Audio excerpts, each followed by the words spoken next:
February of this year, I was told that I needed to gain some self-respect.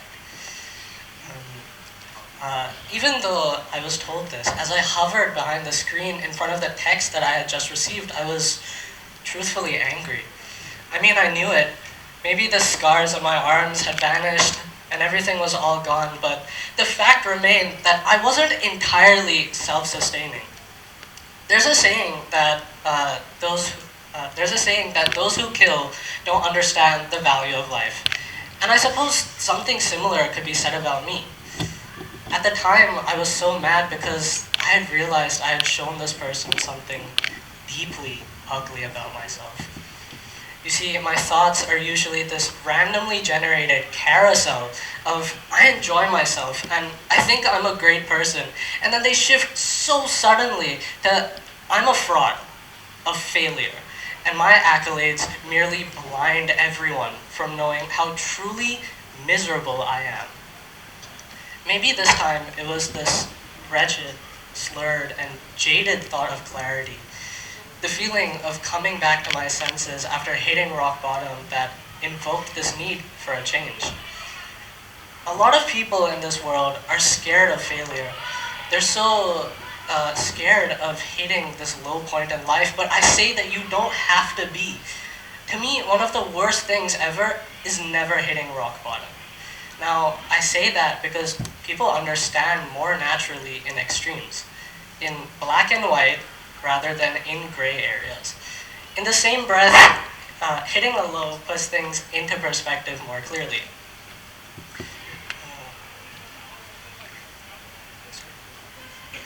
A person who chooses to remain stuck in their ways when a certain system doesn't benefit them is incapable of change. And this serves as the antithesis of sorts when it comes to taking the first steps towards something like self-love, which is just as simple as talking to yourself. You see, we live in a world that is so tightly revolved around outward appearances and influences that we rarely produce a thought out of our own critical thinking. What a lot of people miss out on these days is unfiltered and unguided reflection. So, how often do you ask yourself a real question that has a comprehensive answer? I'm Siddharth Roy, and let's talk about building self-respect and the myths of self-improvement. An individual will undergo self-development actions after experiencing a tragically life-changing event. Whether this means the death of a loved one, the loss of a job, or even a breakup, the outcome remains the same. This rite of passage is important for your life, and it stems from the physical and mental need that demands a reevaluation of your identity. Because if there's one thing that humans can control, it's their actions. This year, when I realized that everything was really going the wrong way, the first thing I did was go on Google. I searched up how to gain self-respect, like it was gonna do me any good asking the internet for emotional advice. I mean, the internet has Twitter, man. If mental help was what I needed, I'd be better off running headfirst into a wall and calling it brain surgery, but I can't because some of you guys call that self-endangerment. Anyways, I found all of these pieces of literature saying similar things. You know, set boundaries for yourself, talk to somebody about your problems, etc., etc. How much of that made sense to me at the time didn't really matter because I was honestly too jaded to look beyond the words, and the feeling of absorbing myself and consuming myself in something was satisfactory enough. Soon enough, my YouTube recommended started gushing in with these videos on how to become more desirable, how to exude better energy, how to improve your self-image. But let's make one thing really clear today. Life has become performative. We live in this society where we are constantly influenced by the media that we consume and the friends that we keep. In order to stay cool or be with the times, we adhere to these trends that make us cooler and more accepted by people around us. Believe it or not, This action is surprisingly conducted out of fear. The fear of being alienated, of being left behind. In the time I've spent worrying sickly about my own social circle, I've realized that chemistry is just this equation of fear and desire. And the chemistry that we experience with people is built superficially at the start. We think that we make all of these friendships through the similarities that we have between people, but we have these studies conducted by someone like psychologist Beverly Fair, who have concluded that people are more likely to pursue friendships with those who are physically attractive. Now, this is enforced more strongly by the effects of social media, as physical appearance, more often than not, tends to be the main measurement of judgment. It's undeniably lookism that powers our connections. Conversations about self-image and validation go hand in hand because they're literally that interlinked. The more validated you feel by, let's say, an Instagram like or a compliment, the more you base your identity around it. Once that stimulant dies down, where's your identity? It's like you've lost it all, and it's a terrible position to be in because you become hyper-corrective, you become anxious, you become this walking motion sensor, hyper-analyzing every reaction that comes across your path. Like, what was that face that she just made? Why did he only respond to my 5 lines of text with only 2? They have to hate me. That's what it is. Personally, I've thought all of these things way more than I'd like to admit. And I've constantly fallen into the trap of using this dire need of approval to remove this icky feeling and hide it just a little bit more. Maybe you have too. In an effort to become a more lovable person, you enroll yourself to the dogmas of a strict regime, practicing new methods endorsed by these self-help podcasts and these motivational videos in what you think is the noble act of doing things for yourself. You plunge into a sea of guides that help you auto-survey yourself, keep yourself in track, being so obsessed, so tunnel-visioned in your own journey of becoming infinitely better.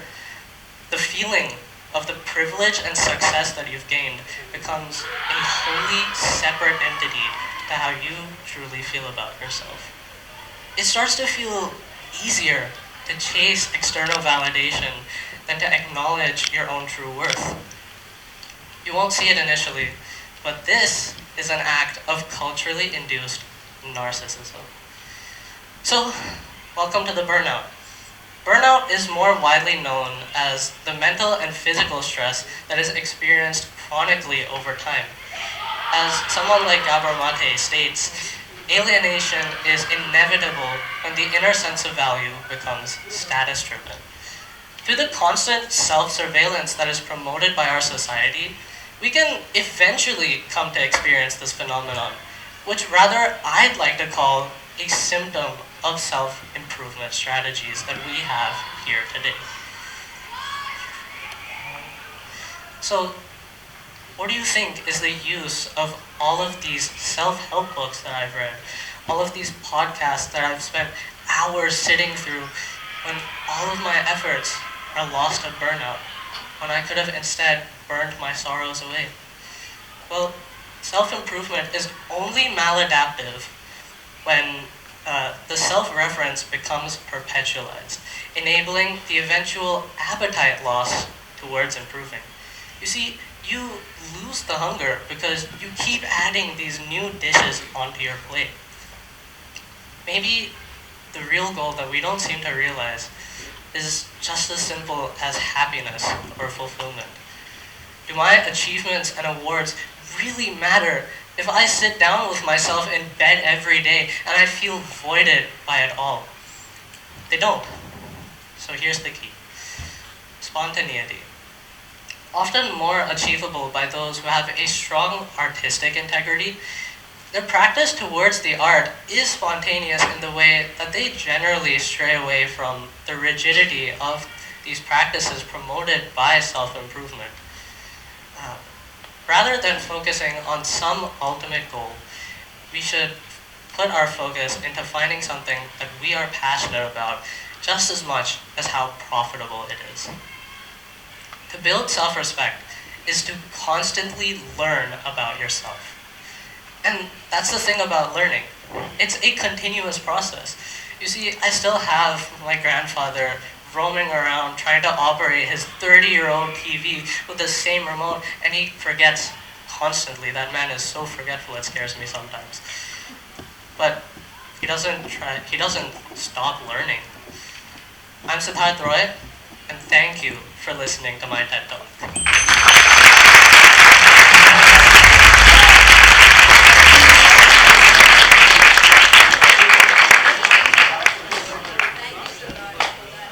Thank you, Siddharth, for that insightful speech. Let's welcome back Tanish for an engaging Q&A session. Feel free to ask your questions. Thanks, Siddharth, for that very enlightening talk, exploring the circus of our minds as such. Now let's take some questions from the audience. Does anybody have any questions? Okay, yes.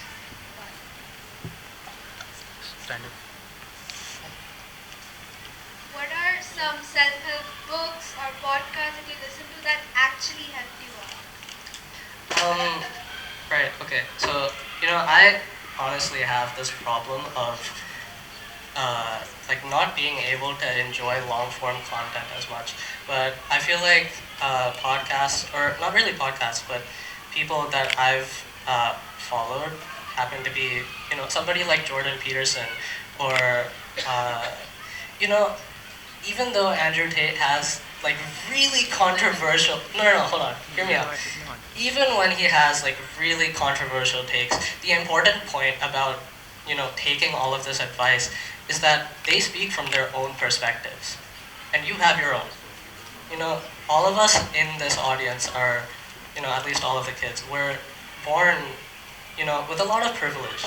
So it's easy to take this advice, and it becomes even easier to victimize yourself, right? Because that's a really easy thing to do.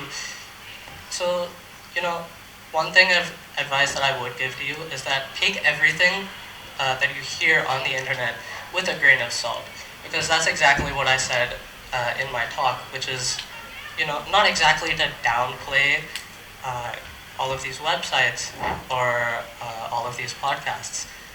It's just to take everything vigilantly, I'd say. Yeah. All right, that was an amazing question.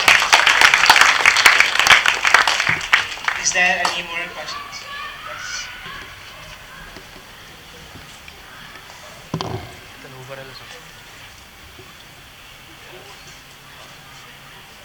So my name is Shubheshwari. I'm in grade 12. When you're on self-improvement, there are obviously distractions. So how do you deal with those? Right. So consistency is something that I'm still working on because believe it or not, I'm still 17, right? Whatever my thoughts are, like as of now, they're gonna change with time. But I think consistency comes with this sort of discipline that is also built continuously.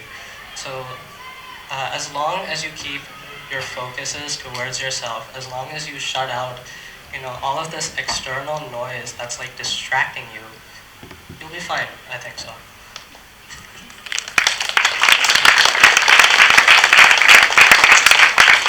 Well, thank you for talking about this topic, because this is something that a lot of people choose not to talk about, and it is a really prevalent issue in today's society. So thank you for bringing this up. Thank you, Siddharth, and thank you, Tanish.